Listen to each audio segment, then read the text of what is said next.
Assalamualaikum warahmatullahi wabarakatuh. Hai anak-anak yang hebat, apa kabarnya hari ini? Allah, kita semua dalam keadaan sehat walafiat. Anak-anakku yang hebat, hari ini kita masih mempelajari tema 6, subtema 2, pembelajaran 3, dan pembelajaran 4. Nah anak-anak yang hebat, sebelum kita belajar, marilah kita berdoa sesuai dengan agama dan kepercayaan kita masing-masing. Berdoa dimulai. Berdoa selesai. Nah anak-anak, apa yang menjadi tujuan pembelajaran kita hari ini?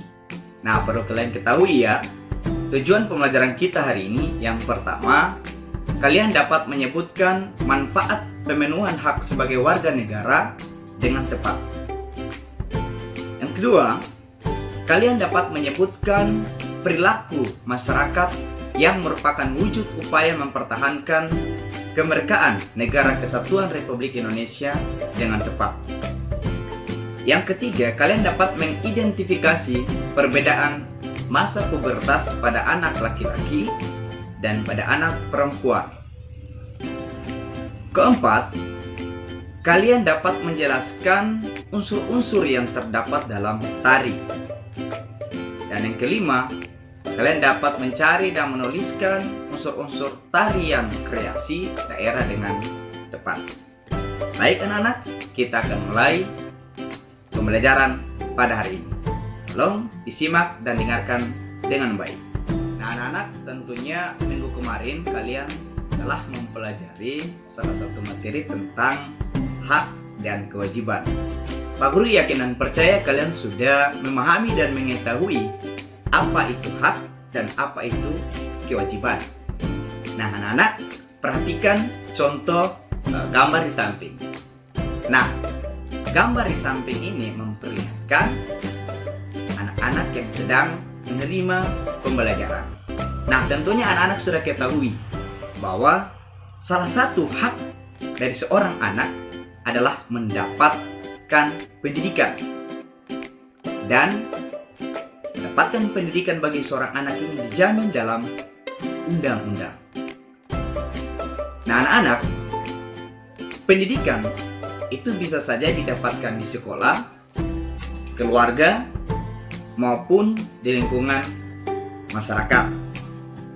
Tentunya anak-anak sudah ketahui ya bahwa kalau pendidikan yang didapatkan di sekolah, segala bentuk ilmu pengetahuan dan didikan itu didapatkan dari bapak dan ibu guru. Nah, sedangkan kalau pendidikan di rumah itu berasal dari kedua orang tua. Sedangkan pendidikan di lingkungan masyarakat itu bentuk ilmu pengetahuan yang mungkin didapatkan di lingkungan sekitar kita. Nah, anak-anak, perhatikan gambar berikut ini. Nah, gambar kedua ini juga merupakan contoh hak yang didapatkan oleh kalian ya, yaitu hak mendapatkan kasih sayang. Nah, gambar tersebut menunjukkan bahwa yang namanya anak itu berhak mendapatkan kasih sayang, terutama dari orang tua, dari keluarga, maupun dari teman-teman. Nah, anak-anak perlu ketahui bahwa apabila hak tadi itu terpenuhi atau didapatkan oleh kalian, maka akan ada manfaat yang akan dirasakan. Nah, apa sih sebenarnya manfaat pemenuhan hak sebagai warga negara Indonesia? Nah, anak-anak perlu ketahui ya bahwa kalian maupun Pak Guru ini merupakan bagian dari warga negara Republik Indonesia. Setiap warga negara ini memiliki hak dan kewajiban. Nah, hak dan kewajiban ini anak-anak hendaknya dilakukan secara seimbang. Artinya, dalam melaksanakan hak, tidak lupa juga melaksanakan kewajiban. Apa saja manfaat yang dirasakan ketika terpenuhinya hak yang dimiliki? Nah, yang pertama, pemenuhan atas hak pendidikan dan pengajaran. Apabila hak ini terpenuhi atau didapatkan oleh setiap anak yang ada di negara kita ini, maka manfaat yang dapat dirasakan yaitu dapat mencerdaskan kehidupan bangsa. Dan ini merupakan tujuan nasional yang tercantum dalam pembukaan Undang-Undang Dasar tahun 1945 alinea keempat. Yang kedua, pemenuhan hak mendapatkan pekerjaan dan penghidupan yang layak bagi kemanusiaan. Nah, apabila hak ini juga terpenuhi, maka manfaat yang didapatkan itu terjadinya peningkatan perekonomian warga negara Indonesia dan mengurangi jumlah pengangguran. Yang ketiga, pemenuhan atas hak perlindungan hukum. Nah, apabila hak ini juga terpenuhi, maka manfaatnya ini terwujudnya keamanan, keadilan, dan keteraturan dalam kehidupan, baik berbangsa dan bernegara, sehingga tercipta kehidupan yang harmonis antar warga negara.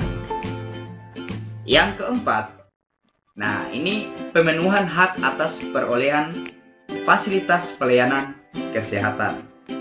Nah, apabila hak ini juga terpenuhi dan dirasakan oleh setiap warga negara, maka manfaatnya bisa menciptakan kesejahteraan umum.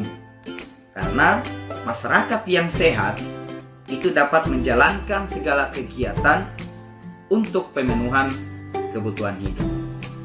Anak-anak yang hebat, perhatikan gambar berikut ini. Nah, pada gambar tersebut terdapat seorang anak dan laki-laki dewasa. Nah, tentunya mereka memiliki perbedaan, terutama perbedaan fisik. Nah, perbedaan lain,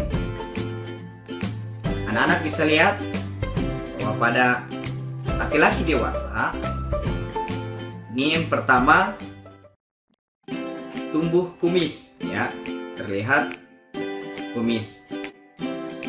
Yang kedua, terdapat penonjolan jakun, ya.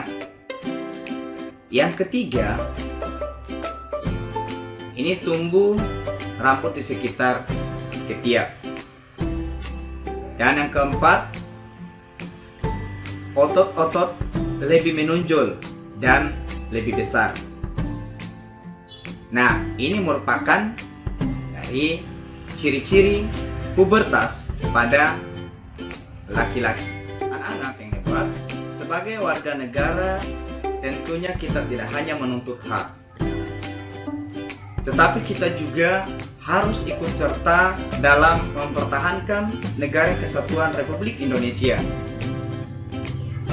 Nah, bagaimana contoh dalam mempertahankan negara Republik Indonesia pada masa sekarang? Nah, yang pertama, kita turut serta melestarikan budaya daerah yang merupakan akar dari budaya nasional. Yang kedua, berkompetisi dalam meraih prestasi. Yang ketiga, menggunakan produk dalam negeri. Dan yang keempat, menghormati atas sesama serta menaati peraturan yang berlaku. Nah, untuk mempertahankan negara kesatuan Republik Indonesia, kalian sebagai siswa harus melaksanakan belajar dengan sungguh-sungguh. Nah, anak-anak tadi sudah melihat perbedaan anak laki-laki dan laki-laki dewasa. Nah, sekarang Pak Guru perhatikan lagi gambar. Di sini terdapat anak perempuan dan perempuan dewasa. Tentunya mereka juga pasti memiliki perbedaan, ya, antara anak perempuan dan perempuan dewasa. Apa perbedaannya? Yang pertama, suaranya melengking, ya, pada perempuan dewasa. Kemudian yang kedua, dada lebih menonjol. Dan yang ketiga, pinggulnya membesar. Nah, ini anak-anak merupakan ciri pubertas yang terjadi pada perempuan. Dan tentunya masih ada ciri-ciri yang lain. Nanti silakan cari referensi bacaan yang lain ya di buku yang lain ataupun di internet. Nah, anak-anak yang hebat, tentunya kalian sudah mengetahui ya bahwa salah satu keanekaragaman budaya kita di Indonesia adalah tarian. Nah, apa saja unsur-unsur yang terdapat dalam tarian? Yang pertama, pasti dalam tarian ada gerakan. Yang kedua, dalam tarian pasti ada iringan ya, iringan musik. Unsur yang ketiga, setiap tarian pasti punya tema. Yang keempat, setiap tarian itu memiliki tata busana yang berbeda-beda. Yang kelima, sebuah tarian akan indah tanpa tata rias. Jadi unsur yang kelima, tata rias. Yang keenam, itu ada yang namanya set panggung atau tempat penampilan dari sebuah tarian. Dan yang ketujuh adalah properti yang digunakan dalam tarian. Nah, anak-anak yang hebat, demikian pembelajaran kita pada hari ini. Terus belajar, semangat belajar, dan jangan lupa jagalah kesehatan. Pak Guru akhiri, wassalamualaikum warahmatullahi wabarakatuh.